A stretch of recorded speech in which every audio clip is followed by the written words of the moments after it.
I'm Luke Summerhays. I'm James J. Miles. And I'm James the Jaster Stewart. And I'm Mus. And you're listening to Monster Mash. And on this week's episode, we are hunting Lala Barina. La la la la Barina. La la. Barina. La la la. La la Barina. La la la. La la Barina. I think it is the most singable monster name that they've ever put out. It definitely is. It's got Anything- La La in its name. Yeah, anything with La in yeah, well, I it. mean, yeah. Because on a I mean, really yeah, old episode, yeah. it was Congalala Najarala was the song. I like, Lads, can I read out the bloody no? monster description? No, Yeah, but only if you do it like wanna this. talk about what- La la Barina. La la. La la la la Barina.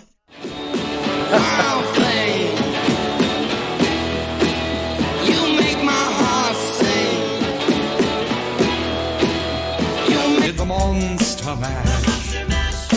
It was a graveyard smash. It caught on in a flash. They did.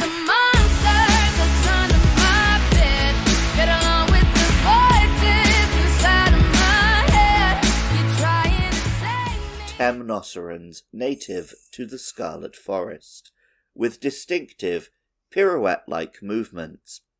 Their fluids contain a neuroplegic agent which they mix with water to produce red, petal-like bristles on their abdomens. When agitated, Lala Barina open these bristles like a deadly blossoming flower and release them as florets that paralyze whatever they come into contact with. I think when the trailers were initially coming out for this, and I only watched a couple of the early trailers before they started showing literally every other monster you were going to fight. Nearly every monster.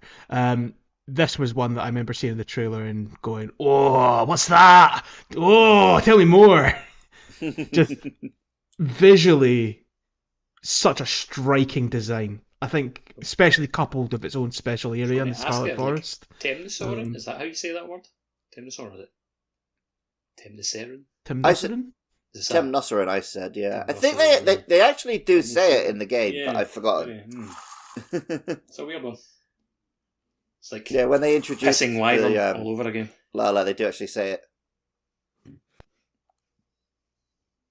There's one of the earliest mashes. I think it's the first time I was off, and Andy had to read the monster description, and it had It was like a word like that in it, and he really kicked off. No, it was even earlier than that. It was like earlier than that. What's the other bug one they have sometimes? Neopterons. Neopteron, yeah. He was very upset that he had to read it the week there was Neopteron in the description. I think we had a little bit of fun, like in other episodes, like with the endemic life nicknames from like Rise. Oh yeah, That was like unique names to kind of figure out how to say it. I was telling Mercy about the endemic life episodes. She's Can't wait to do the Rise one, genuinely. Not we Rise, did that, mate, 5 years ago. Yeah. I just remember I always got shafted on the points value system. That was what was very That's nice. the bit I was telling Mercy about. Yeah, Yeah. it was like game show before game show. Yeah. Had to make her fun. You're not wrong. But I mean, So, am I remembering? Did they show a little bit of the Scarlet Forest before they showed the monster that lives there, or was it all in one trailer? it kind of like you saw its lair, You saw them. and you saw. I think you saw it just like hanging in the background as a little Right. tease of, oh, what is this? Tell me Yeah. more. And yeah, just I mean that whole, it's like a stage almost, like the striking red, and then you've got the basically this hanging flower, especially when it's sleeping in the middle of its arena. And you haven't broken its bristles. Way to describe it as the stage, like because it's like the It's got the circular platform in the middle of its nest, plus like all the webbing around it. It's like kind of like drapes for like a backstage, like curtain. Yeah. Take it right. Yep. Yeah, and I mean, again, if it's based on, I say again, it's the first time we're saying this, it's based on a dancer, like a ballerina, Yeah. so it makes sense that it comes out on a stage. Oh, the name's like right there. But Right? Barina. is there? Like ballerina. Yeah. Like you can get any closer without actually The, a ballerina. Because it's quite rare that a monster gets such, like, its own space like that. It seems to mostly happen to spider monsters. Because it always happens with Nacilla as well. I think, Just like, to have a little web in the area. older games, yes, I would agree with that. But I think in World and in Wilds, bits of Rise, but not to the same degree of it being, smaller in scope compared to the World and Wilds. They've seemed to they've added a lot more, like each monster's got its own little lair. Like, That's true. At least, like, like, for example, in certain Worlds, key monsters do. not even certain key one, but like they gave Geratodus like its whole muddy swamp area, right? Like in World, for example, and he's not exactly a high value monster. Then again, this is also only the third monster. Oh, that's true.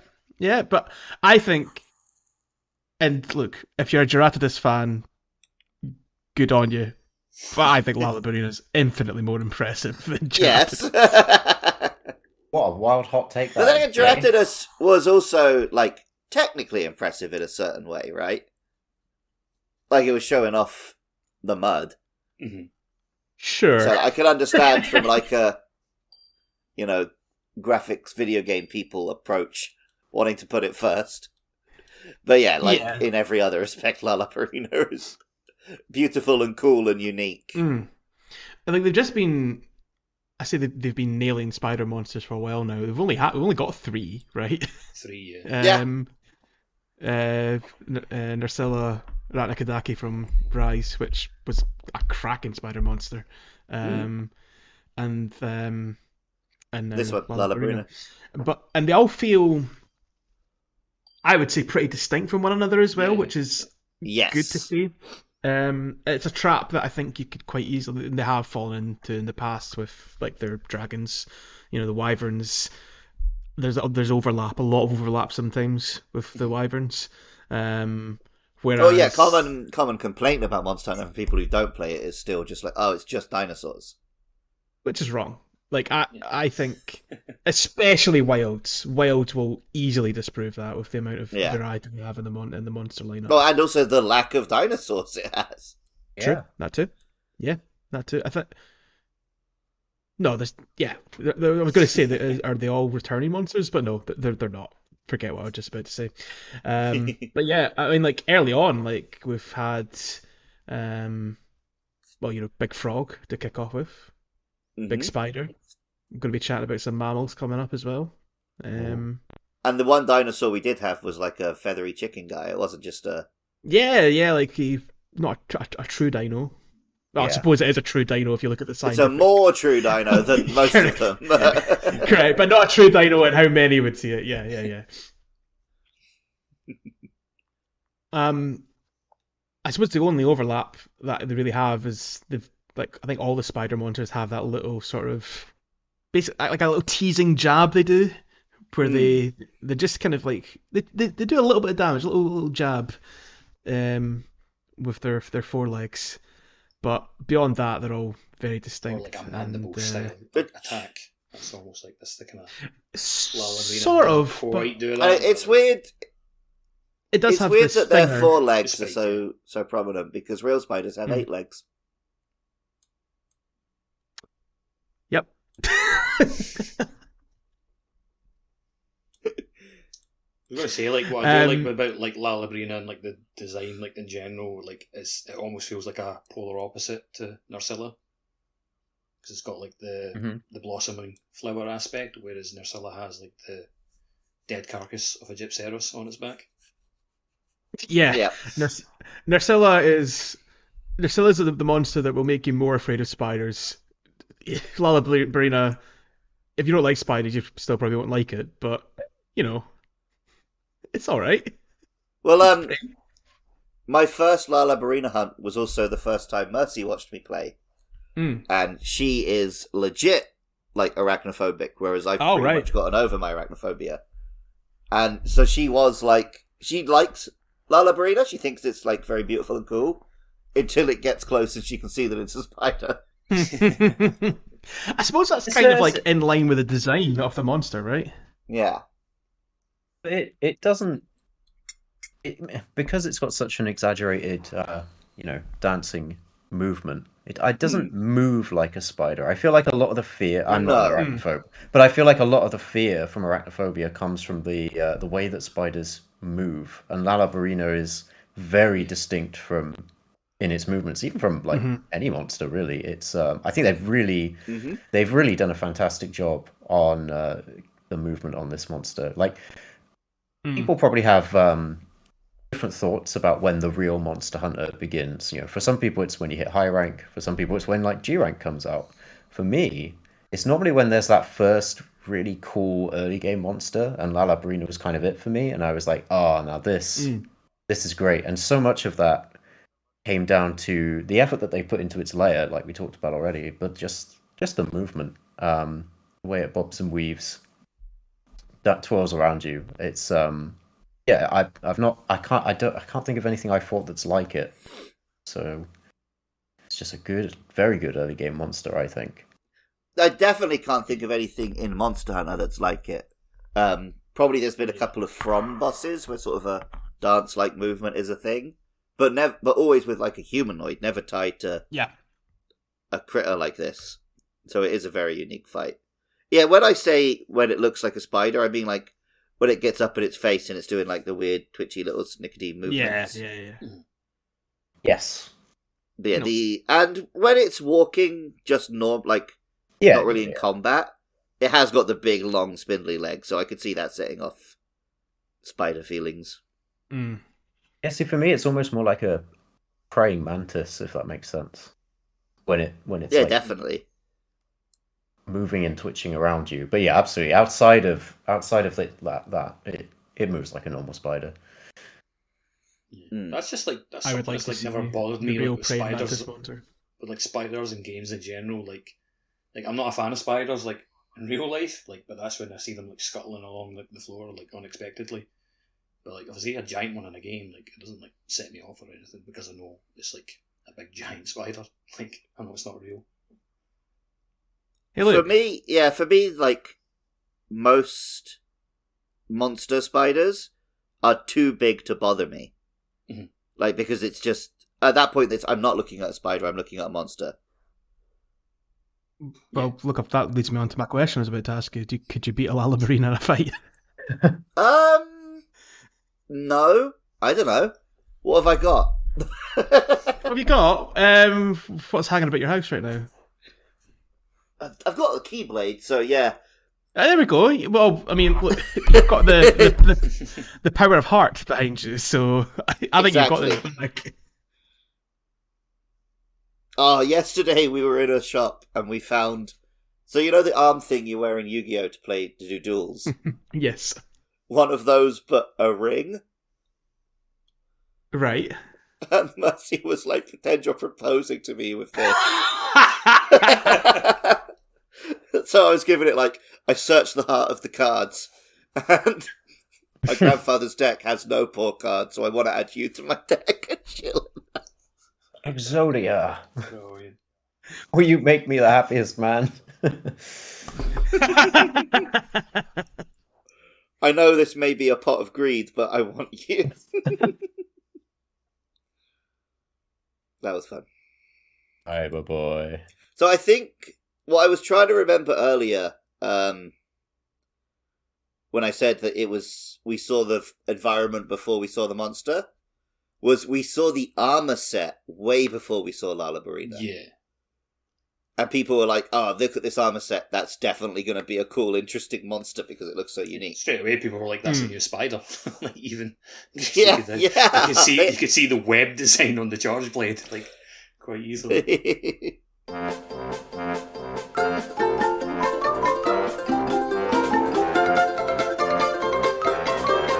was wondering about because one thing I've noticed that they've been doing with the monsters in this game, and some of these are actually got a lot of people have theorized naming conventions for the weapons, and some of them have been, like I said, I've got quite strong theories behind them.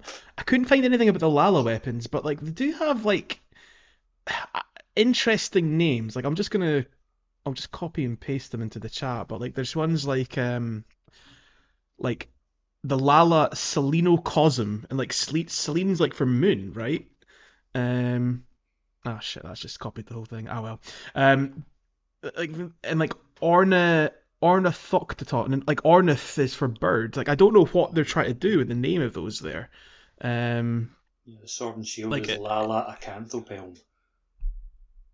Yeah, like these like Acantho and Avi is like Avis for bird. Like it's like weird sort of like scientific terms that they've used for the first part. It looks like just nonsense, but there's clearly some sort of naming convention there. So genuinely, if like I don't know if any of you guys have theories, but if one of our listeners does have a theory on what the naming convention is, I would be super interested to hear it because we do have listeners who are like scientists who study animals. So hopefully one of them will be able to chime in, yeah, because we're often like, yeah, the weapons have an interesting naming convention. Don't know what it means anyway. So yeah, but the ones that I will be talking about later. Insect glaive is Barina perch, but perch is a fish, isn't it? What's going on? I have no idea. Oh yeah, like the stage 1 ones. Yeah, like I think the early stage ones are typically just names of types of weapons, but like the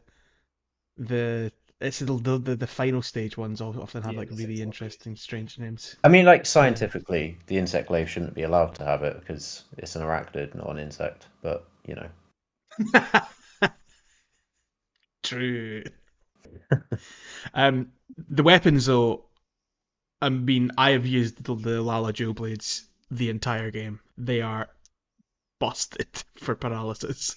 Paralysis is very meta, isn't it? I believe.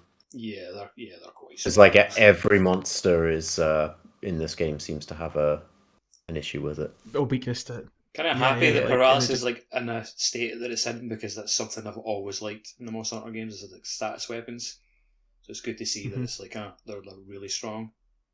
But also part of that, I'm kind of like that's like everyone's using it, so like now I don't want to use it myself. Like because everyone else.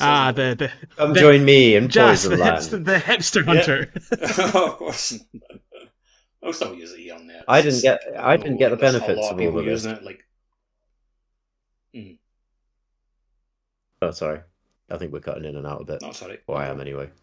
Yeah. No, I was just going to say, because I was using Hunting Horn the whole game, I didn't get a Lala Barina weapon, so I didn't get the benefit of paralysis until I could make Guardian weapons. But pretty sure, isn't paralysis is pretty cool. A flower-based one, that's paralysis. You can get one for one of the like other insects, I think, like generic insects that you can kill. Who wants to use those? Not me. Yeah, soon enough. It's like killing small monsters to make a weapon is a bit strange. Yeah. But yeah, I mean the armor is just a really good set. Kind of got the Bloodborne hat on the male set, right? Yes. So actually, this is a set where I fully took advantage of the new system letting you pick male and female items. Mm-hmm. Yeah. So me and Mercy picked out a combination of the two that made the cuntiest possible outfit. Mm-hmm. Like a mixed set within a full set. Love it. Yeah, literally I mixed. So, well, you know me, I don't actually care about stats or abilities. I'm making fashion sets every time. Yeah. So I can do that even within a set. I get the appeal. I do it for my layered armor. And even then, I mix and match stuff to kind of make it look a certain way. It's fun. Whack-a-la layered armor.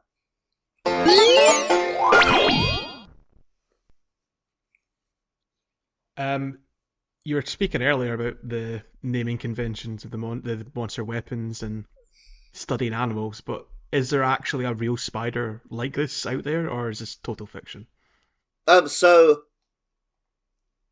I don't know if there's a real spider like this, but spider lilies are a flower in Japan. Red spider lilies, in particular, which are often found near, like historical tombs and graveyards. And I think originally they were planted, like the way poppies are. No, poppies came up naturally, but they're planted as like a memorial. But so long ago that now they kind of just naturally grow at all of the ancient tombs. And I actually learned this originally from Digimon Survive. Hell yeah! That red spider lilies mark like the boundary between our world and the spirit world. And it comes from the fact that obviously they're growing where tombs are. Yeah, so those kind spider of a natural... lilies look exactly like Lala Barina's, like florets. Yeah. Out.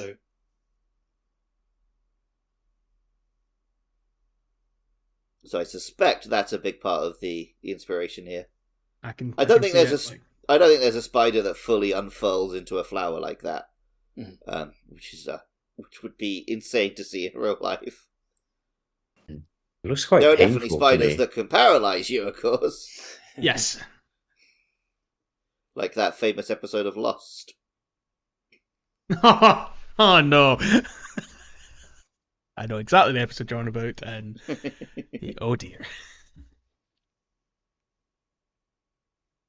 Kind of touched upon the name already there, but do you want to focus in on a bit? Yeah, so there is a spider. Yeah, the Indonesian for spider is bara, and the Japanese name is Lala Barina.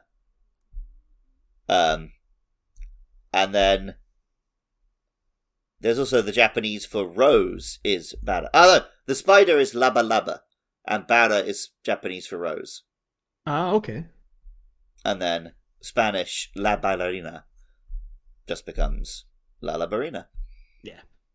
So it's not just like all on the ballerina like aspect. It just kind of once it gets to English, it kind of way. just feel like it's all in on ballerina. Yeah, that's good. Though, it's a clever wordplay though. I like that. Yeah. And it also does just come off the tongue really nicely. Mm.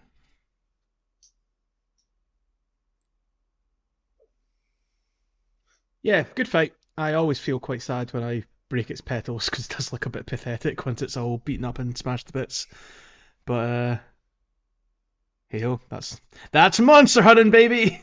I just wanted. I like it as destroy something beautiful. We talked just now about how this is only the third monster. Maybe that was in the hunt. And so it is the classic thing of first monster just does physical damage, second monster has an element, third monster has a status. Yeah, status effect. Mm-hmm. But it's odd that they're also introducing the floret, which is like a brand new concept, where it can pepper the status in like these floating things around the arena. Yeah, like an AoE kind of aspect. It's because the environment's something you need to really pay attention to in Wilds. Yeah, I mean, you have to get hit by a lot of the florets, I think, for it to actually get you. Yeah, because it builds up like small. Like if you hit one or two, you're not paralysed. Only person I've seen get paralysed with them is Andy. Yeah. He's flying through the air and basically getting hit by... care. They're effectively like flares. Yeah, they're effectively like it sets off flares like Andy's a missile coming to get them, and he just gets hit every time.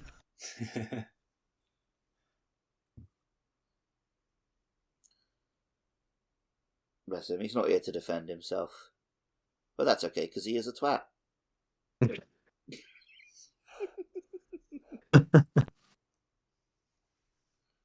Any closing thoughts on the Lala Barina and the fight? I guess I don't have a problem with it being the third monster in the game. A lot of people have obviously made comments about the difficulty of this game, and low rank was very easy. I had a a bit more of a difficult time with Lala Barina, I think, than most people, just purely because I just come off the back of playing hours and hours and hours of Dynasty Warriors Origins, and so I was being very, very disrespectful to all the monsters and assuming that they would melt in front of me. Yeah, it's a very different relationship between player and enemy in this game. It's very different. Yeah, exactly. Like, so I was, it was quite nice to be given the wake up call of, no, wait, hang on, this thing can paralyze you. I have to start respecting again. It hit ultimately like a wet noodle, so I was never in any real like danger. But I mean, the lesson was there as a transition from playing a absolutely relentless, bloodthirsty game in Dynasty Warriors, and then to this. I know my partner. She this is her favorite monster, I think, to fight. This is her first Monster Hunter game, and I think she's enjoyed going up against Lala Barina as well. Probably because there is that mix of. I mean, it is a bit of a wet noodle in terms of how hard it hits at low rank, anyway. But it's got the status effects, it's got the visuals. It makes good use of the terrain with its layer. So there's a bit of a story almost going on, and it feels like such a feature of the Scarlet Forest because obviously the rivers they run red in Scarlet Forest at certain times of the year. And you've got Lala Barina as well. And when Lala Barina was introduced, I was wondering, like, is it red because of Lala Barina, or is this just an adaptation Lala Barina has made to the environment? I don't actually know. I think from the description that was read out, how it emits a fluid which mixes with water to produce red bristles. Like, it's basically sweating out food colouring for the rivers is effectively how I read that. And then it's able to like kind of generate them into bristles on the abdomen, but I guess it just colours the rivers red otherwise, and gives us the Scarlet Forest namesake. In its nest, where like it's the webbing, like you see part of it going like white into the deep red colour, so that's kind of like almost seeping into the river, changing the colour as well. And I'm right in saying the upper rivers, like away from its lair, those are water, like normal watercolour, right? I think so. Yeah. It's like the water upstream is just clear water, and then it hits the lair and turns red. There you go. Yeah. So there we go. Solved. Satisfying. Yeah, I was a little bit like I can't remember his name, but there's the cutscene when you're introduced to Lala Barina. The guy laps up. Oh yeah, with Olivia and Eric. Yeah, Eric. That's Eric. I was about to say Athos, but that's the cat. He's the only one I care about. Yeah, Athos is cool. I think Olivia's kind of cool. Like, I mean, she's pretty, but the character model's pretty cool. Yeah, I was a little bit like, why are you drinking this, mate? And then he goes and gets... I suppose that's the only downside. Yeah. The way that he gets captured by it was just like so silly. I mean, Monster Hunter's a bit silly sometimes, but, you know. Yeah. To be, it detracted a little bit from the spookiness of Lala Barina, because it was more just the absolute ineptitude of... It's fucking idiot on your unit, but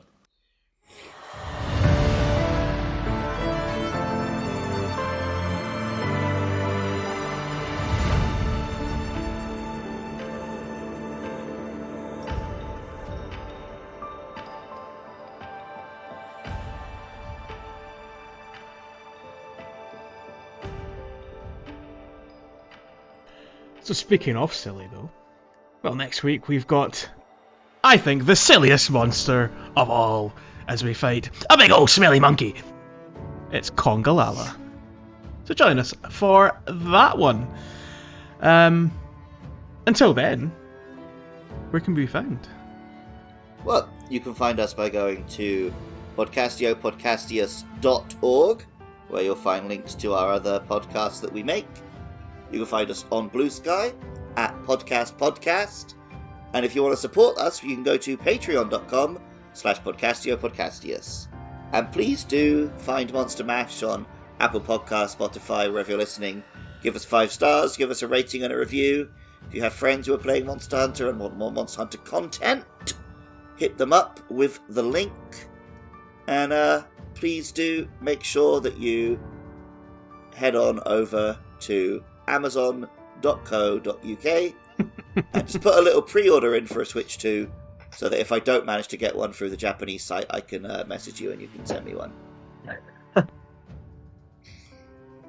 feel the value of the items you've been, I was about to say requesting, begging for from the audience, has gone up dramatically. I just need them to put the pre-order in. Mm-hmm. Okay, you'll send them the money, of course.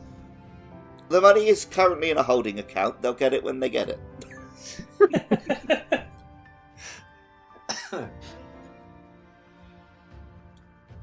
Perfection. Cheerio.